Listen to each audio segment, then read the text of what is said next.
की सच्चाई, सच छुपने नहीं देंगे। मैम, आप तो पुरानी कांग्रेसी भी रही हैं और स्वर्गीय श्रीमती शीला दीक्षित जी के साथ आपको काम करने का अवसर भी मिला है। आप लाडली योजना में उपाध्यक्ष रह चुकी हैं। कल उनकी पुण्यतिथि थी, लेकिन दिल्ली में महसूस नहीं हो पाया कि इतने बड़े नेता की पहली पुण्यतिथि है, पहली बरसी पर ही उन्हें भुलाने का जो षड्यंत्र किया जा रहा है, इस विषय पर आप क्या कहेंगे? देखिए, जब से केजरीवाल सरकार बनी या दिल्ली में सरकार बनी, उससे पहले जितने भी कार्य हुए उनमें शीला दीक्षित का बहुत बड़ा श्रेय जाता है। अगर दिल्ली की पृष्ठभूमि को उठाकर देखा जाए, बड़ी बड़ी योजनाओं को लेकर देखा जाए या बड़े बड़े मुद्दों को लेकर देखा जाए, तो जो शीला दीक्षित ने काम किया कांग्रेस के पार्टी के तहत, वो आज तक कोई नहीं कर पाया। बड़े बड़े स्टेडियम खेल के बने, अक्षरधाम मंदिर पर आप खेल गांव देखिए, बड़े बड़े हॉस्पिटलों का निर्माण शीला दीक्षित ने किया। और आज देखिए, मतलब बड़ा दुख होता है देखकर कि शीला दीक्षित ने अंबेडकर नगर में एक हॉस्पिटल का निर्माण करने के लिए जगह सैंक्शन कराई, हॉस्पिटल निर्मित करवाया गया, लेकिन उसमें वहाँ से उनके पत्थर को भी उखाड़ कर फेंक दिया। तो इससे ओछी राजनीति और क्या हो सकती है? अपनी राजनीति को चमकाने के लिए क्या इतना गिर सकती है दिल्ली सरकार कि उनके पत्थर को भी उखड़वा दिया? जबकि ऐसा कभी इतिहास में ना हुआ है और शायद ना आगे होगा। तमाम राज्यों में ये देखा जाता है कि जो बड़े नेता हैं, जिनका योगदान राज्य के प्रति है, उनके नाम पर कुछ अस्पताल, कुछ सड़क, कुछ स्कूल, कोई योजना रखा जाता है, लेकिन दिल्ली में ऐसा कुछ एक वर्षों में नहीं हो पाया और दोनों सरकारों ने नहीं किया। मैं उसी में मुद्दे पर आ रही हूँ कि इनको चाहिए था कि उनके नाम से अस्पताल का नाम, किसी रोड का नाम, किसी बड़े फ्लाईओवर का नाम ये रख सकते थे, लेकिन उन्होंने नहीं चाहा, क्योंकि अपनी राजनीति चमकाना चाहते हैं, अपना नाम रखना चाहते हैं। इनको बनी बनाई खीर खाने की आदत है।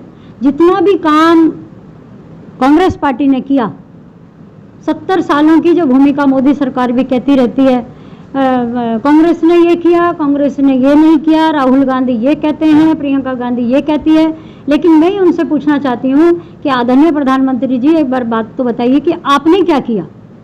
दिल्ली की जनता ने या राज्यों की जनता ने, भारत की जनता ने आपको बागडोर सौंपी और एक राजा आपको बनाया, तो एज ए राजा के नाते आपने क्या क्या काम किए? क्या कभी आपने सोचा कोई बड़ी योजना आप लेकर आए? क्या कोई ऐसी आपने पब्लिक के लिए कोई सेवा, कोई समाज सेवा में ऐसा वो दिया जिसमें पब्लिक को राहत मिल सके? बल्कि पब्लिक तो पैदल चल कर सड़कों पे मर गई। आपने तो उनको भी नहीं देखा। आपने झूठे मूठे वादे किए, 15 लाख कैश अकाउंट आएगा, आपको रोजगार दिया जाएगा, आपको राशन दिया जाएगा। मैं तो समझती हूँ कहीं कुछ नहीं हो रहा। अभी जो अनाउंसमेंट हुई कि 20 लाख करोड़ हजार का पैकेज जो दिया गया मजदूरों के लिए, मेरे ख्याल में तो कुछ भी नहीं हुआ। और केजरीवाल सरकार ने भी जो मजदूरों का फंड था वो भी डकार लिया। तो ऐसे राज्य सरकार पर एक प्रश्न बार बार उठता है, मैं कई जगह गया हूँ तो ये बातें आई हैं कि दिल्ली की लाडली कहा जाता था स्वर्गीय शीला दीक्षित जी। तो आखिर कौन सा भय है दिल्ली के मुख्यमंत्री को कि उनके तमाम योजनाओं का इन्होंने शिलान्यास तो कर दिया, वो जो पहले से प्रस्तावित था योजना, लेकिन एक भी नाम उनके नाम से कम लोग कहते हैं कि लाडली कहलाती थी, तो स्कूल से जुड़े हुए कुछ मामले ही उनके नाम से कर दिए जाते, नहीं किया गया। क्या इनको ऐसा नहीं लगता कि शीला दीक्षित के नाम से अगर कुछ करेंगे तो इसका कहीं न कहीं बेनिफिट कांग्रेस को मिल जाएगा? ये भय है क्या? बिल्कुल ये भय है इनको कि अगर कांग्रेस पार्टी का शीला दीक्षित के नाम से दोबारा से हम वो करेंगे, जैसे कि लाडली योजना के तहत इन्होंने लड़कियों को 1-1 लाख रुपए देने के प्रावधान किया था। और मैं पिछले अगर इतिहास की तरफ जाती हूँ तो सबसे पहले शायद जो वृद्धा लोगों को जो पेंशन का बनाया था वो इंदिरा गांधी जी ने बताया था। और उसके बाद में बढ़ते बढ़ते आज ये तो फल खा रहे हैं। बने बड़े खेती किसने की, बीज किसने डाला, पेड़ कब बना, किसने सींचा, लेकिन अब जब फल खाने की बारी आई तो ये पार्टियां खा रही हैं। इसीलिए इन्होंने शीला दीक्षित के नाम पर किसी भी हॉस्पिटल का नाम, किसी भी रोड का नाम, किसी भी ऐसी योजना उनके नाम से नहीं की, क्योंकि इनको भय है कि शीला दीक्षित के साथ में कांग्रेस पार्टी के लोग बहुत सारे जुड़े हुए हैं और कहीं ऐसा ना हो कि पासा पलट जाए और दिल्ली सरकार तहस नहस हो जाए। मैम एक और सवाल है कि स्वर्गीय श्रीमती शीला दीक्षित पर एक आरोप मौजूदा मुख्यमंत्री ने लगाया था पानी में घोटाले का, टैंकर घोटाला, आवंटन घोटाला। तो जो भ्रष्टाचार के आरोप लगे, क्या आपको लगता है कि इस सरकार में पानी और जल बोर्ड में जो है भ्रष्टाचार वो बिल्कुल खत्म हो गया है? देखो, मुझे तो बताने की जरूरत नहीं है, इनके ही पार्टी का एक जो कपिल मिश्रा निकाला गया वो शायद घोटाले की वजह से ही निकाला गया। और अभी प्रकाश जायसवाल के ऊपर जो अभी केस चला है या अभी चल भी रहा है, एक बंदे ने अपनी खुदकशी करके इस बात को साबित भी कर दिया, क्योंकि बहुत पहले हमें सुनने में आया था कि जल बोर्ड में बहुत ज़्यादा धांधला चल रहा है, और एक बंदे की मौत ने ये उजागर कर दिया कि कहाँ इनकी पार्टी कितना भ्रष्ट सरकार है या लिप्त है लोगों के पैसे खाने में। और सरकार को, दिल्ली सरकार ने हमारी कांग्रेस पार्टी को तो खामा में बदनाम किया, लेकिन जो देखो जो काम करता है उसके आरोप लगते भी हैं। हमें इस बात से डर भी नहीं लगता, क्योंकि हमने अच्छे काम किए हैं। पब्लिक जितना हमें बुरा बनाती है उतना हम पॉपुलर भी होते हैं। एक और सवाल आखिरी है। 2 दिनों पहले जोरदार बारिश हुई, सिर्फ 2 घंटे की बारिश थी, और 2 घंटे की बारिश में 3 घटना दिल्ली में घट गई, मकानों के गिरने का, और मिंटो रोड और कनॉट पैलेस पूरी तरह से जलमग्न हो गया था। तो ये आरोप जो लग रहा पिछली सरकारों पर बार बार, अब तो 6 वर्ष केजरीवाल जी को हो चुके, तो जल निकासी की अभी तक उचित व्यवस्था नहीं हुई, तो इस पर आप क्या कहेंगे? इनसे होगी भी नहीं, क्योंकि इनको काम करना आता नहीं। इन्होंने तो सिर्फ एक फायदा उठाया अन्ना हजारे के आंदोलन का कि भ्रष्टाचार को खत्म करेंगे, ये करेंगे। उस टाइम में हमारी सरकार ज़्यादा ध्यान नहीं दे पाई कि ऐसे मुद्दे तो उखड़ते रहते हैं। अगर उसी टाइम ही मीडिया को कैप्चर कर लिया जाता मोदी सरकार की तरह, तो आज ये मुद्दे नहीं उठते और ना ही ये होता। सड़कों पे आज गड्ढे इतने हैं कि बाइक वाला गिर जाए तो उसकी जान नहीं बचती। मेन होलों के ढक्कन उघड़े पड़े हैं, ना ही इस बार नालों की सफाई हुई है। देखिए तमाम सड़कों पे पानी कैसे गंदा भरा रहता है। आज मैं खुद भुक्तभोगी हूँ इस बात की कि मेरे पैर में सिर्फ एक गंदे पानी की वजह से निशान हो गए, और आज मैं उस रोग से पीड़ित हूँ। नेपसराय रोड पर इतना पानी भरा रहता है एसडीएम ऑफिस के सामने, आप देखिए कभी।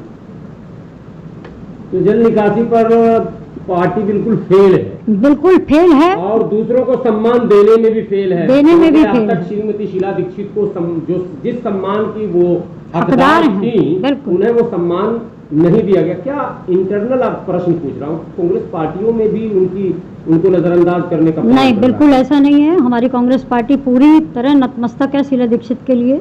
ऐसा नहीं है, जगह जगह छोटे मोटे प्रोग्राम करके बहुत, लेकिन मीडिया हाईलाइट नहीं करती है।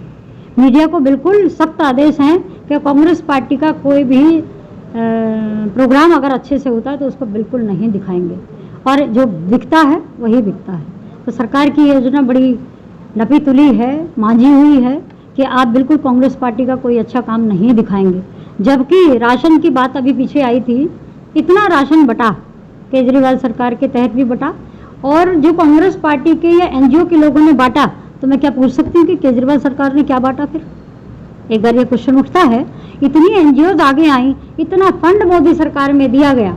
अब प्रधानमंत्री राहत कोष एक बना था, लेकिन प्रधानमंत्री जी ने तो बाय नेम लिया है fund, Narendra Modi, not PM Narendra Modi. गृह मंत्री राजनाथ सिंह, ओनली राजनाथ सिंह लिखा जाता है, गृह मंत्री नहीं लिखा जाता। क्यों?